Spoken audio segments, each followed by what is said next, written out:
अच्छा, हम लोग करते क्या है कि जब हम लोगों ने एल्गोरिदम्स को एनालाइज करना होता है तो ये हमें पता चल गया कि जब हम लोग एनालाइज कर रहे होते हैं तो हम लोग बेसिकली नंबर ऑफ स्टेप्स देख रहे होते हैं कि कितने स्टेप्स हैं। अब नंबर ऑफ स्टेप्स को हम लोग जब एसिम्प्टोटिक नोटेशन में लिखते हैं, हम लोग इस कोर्स में 3 एसिम्प्टोटिक नोटेशंस पढ़ेंगे। उसके अंदर से भी हम लोग मोस्टली ये बिग ओ को यूज कर रहे होंगे, जो यहाँ पे ये बिग ओ लिखा हुआ है, बिग ओ नोटेशन। कभी कभार हम लोग जो है वो थीटा पे चले जाएंगे या ओमेगा पे चले जाएंगे, अभी नोटेशंस पे आते हैं। जब हम लोग कहते हैं बिग ओ ऑफ समथिंग, यहाँ पे big of G of N लिखा हुआ है, तो जब हम लोग ये कहते हैं कि जी big O of N square, तो इसका ये मतलब होता है, हम लोग ये कहते हैं कि जी हमारा एल्गोरिथम ऑर्डर एन स्क्वेयर में काम कर रहा है या ऑर्डर एन स्क्वेयर स्टेप्स ले रहा है, तो इसका ये मतलब है कि हमारे पास एन स्क्वेयर या उससे कम स्टेप्स ले रहा है। टू बी वेरी प्रिसाइजली, ये हमारे पास सी टाइम्स एन स्क्वेयर या उससे कम स्टेप्स ले रहा है। ठीक है, लेस देन हमारा जो एल्गोरिथम जो नंबर ऑफ स्टेप्स ले रहा है वो हमारे पास सी टाइम्स एन स्क्वेयर या उससे कम स्टेप्स जो है वो हमारे पास ले रहा होगा, टू बी वेरी प्रिसाइज। ठीक है, तो ये बेसिकली हमें ये बता रहा होता है, एक अप्रोक्सीमेशन दे रहा होता है कि हमारे पास हमारा जो एल्गोरिदम्स है, हमारा जो एल्गोरिदम है वो हमारे पास कितने स्टेप्स लेगा। ठीक है, बस बस इतना ध्यान में रखें कि ये बस ये बता रहा होता है कि कितने स्टेप्स लेगा। अब जब स्टेप्स की हम लोग बात करते हैं तो ये है कि जब हम लोगों ने कहा था हम लोग लीनियर सर्च कर रहे होते हैं। ठीक है, जब हम लोग लीनियर सर्च कर रहे होते हैं तो हमारे पास अगर n एलिमेंट्स हैं और जो एलिमेंट हम लोग सर्च कर रहे हैं वो एरे में एग्जिस्ट नहीं करता, तो एट मोस्ट हमारे पास जो है वो n स्टेप्स लगेंगे, एट मोस्ट n स्टेप्स लगेंगे। यही बात है ना।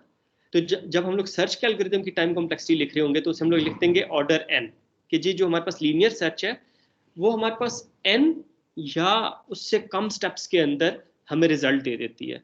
अब इसके अंदर ये चीज भी कवर हो जाएगी कि अगर फर्स्ट पोजीशन पे हमें एलिमेंट मिल जाता है तो वो एक स्टेप पे हमें मिल रहा है, तो we know K 1 is less than और equal to c times n।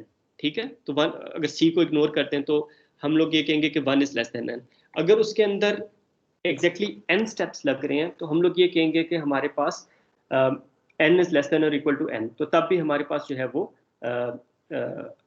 ये जो इक्वेशन है ये हमारे पास सेटिस्फाई हो रही होगी। अच्छा, coming back to very basics, very simple thing, आपने बस ये जहन में रखना है कि जब हम लोग ये कहते हैं कि ये एल्गोरिदम ऑर्डर n का है तो इसका ये मतलब है कि रफली ये एल्गोरिदम n स्टेप्स ले रहा है। बस इतनी सी बात याद रखें। ठीक है, जब हम लोग बिग ऑफ एन की बात करेंगे तो हम लोग ये कहेंगे कि ये एल्गोरिदम एन से ज्यादा स्टेप्स नहीं लेगा, एन से ज्यादा स्टेप्स ये एल्गोरिदम नहीं लेगा। ठीक है, 2n ले सकता है, 3n ले सकता है, लेकिन ये नहीं हो सकता कि ये एल्गोरिदम जो है वो n स्क्वेयर स्टेप्स ले। अगर हमारे पास लेट से ऑर्डर n का एक एल्गोरिदम है, n की वैल्यू हम लोग जो है वो उसके अंदर 100 रखते हैं तो वो 100 स्टेप्स लेगा। अगर c को भी हम लोग बीच में ले 200 स्टेप्स ले सकता है, 300 स्टेप्स ले सकता है, लेकिन ऑर्डर n का एल्गोरिदम जो है वो हमारे पास कभी भी 10,000 स्टेप्स नहीं लेगा। For the value of n is equal to 100 कभी भी 10,000 स्टेप्स नहीं लेगा। क्यों? क्योंकि हमारे पास वो चीज़ जो है वो हमारे पास एन स्क्वेयर के अंदर जो है वो हमारे पास चीज चली जाती है। ठीक है, अभी क्लियर है चीजें? स्टिल मतलब there is some confusion? Sir अगर इस केस में c इक्वल्स टू 100 आ जाता है फिर? नहीं, सी की हम लोगों की जो वैल्यूज होती है ना वो यूजुअली, अच्छा चलें 100 भी ले लेते हैं, सी इज इक्वल टू 100 भी ले लेते हैं, तो फिर हमारे पास क्या होगा, आप एन की वैल्यू जो है वो लेट से 10,000 लेते हैं। हम लोगों ने ये कहा था ना कि एन जो है वो इट टेंड्स टुवर्ड्स इंफिनिटी, तो अगर हम लोग जो है एन की वैल्यू जो है वो 10,000 ले लेते हैं या 1 मिलियन ले लेते हैं, तो वो फिर हमारे पास 100 मिलियन होगी।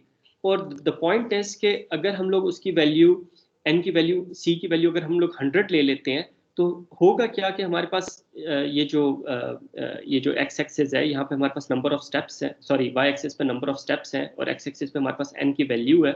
तो जो हमारे पास अगर हम लोग सी की वैल्यू अगर हम लोग 100 ले भी लेते हैं तो वो हमारे पास क्या हो जाएगा, 100n हो जाएगा। ठीक है, जो एक्चुअल नंबर ऑफ स्टेप्स हैं वो लेस देन और इक्वल टू 100n होंगे। तो होगा क्या कि हमारे पास ये जो उसकी जो फर्स्ट n की वैल्यू जब हमारे पास 1 होगी तो बेसिकली वो एल्गोरिथम 100 स्टेप्स ले रहा होगा। ठीक है, n की वैल्यू 2 होगी तो वो 200 स्टेप्स ले रहा होगा, तो स्टिल हमारे पास ये जो ग्रोथ है ये हमारे पास लीनियर होगी। ठीक है, तो वो हमारे पास n की वैल्यू जब हमारे पास, c की वैल्यू जब हमारे पास 100 भी हो जाती है और ये कांस्टेंट है, ये इस तरह नहीं है, हम लोग ये नहीं कह सकते what if c is equal to n, no, c can not be equal to n, c is a constant, it would not change.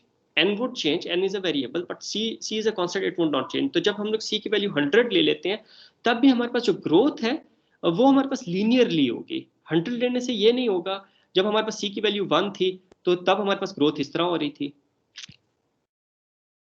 ठीक है, मतलब इस तरह एक स्ट्रेट लाइन बन रही थी जब n की वैल्यू 1 थी. जब n की वैल्यू 100 होगी तो तब भी हमारे पास ग्रोथ जो है वो उसी रेट से हो रही है, ग्रोथ नहीं चेंज हो रही, वो हमारे पास n के फैक्टर से ही हो रही है.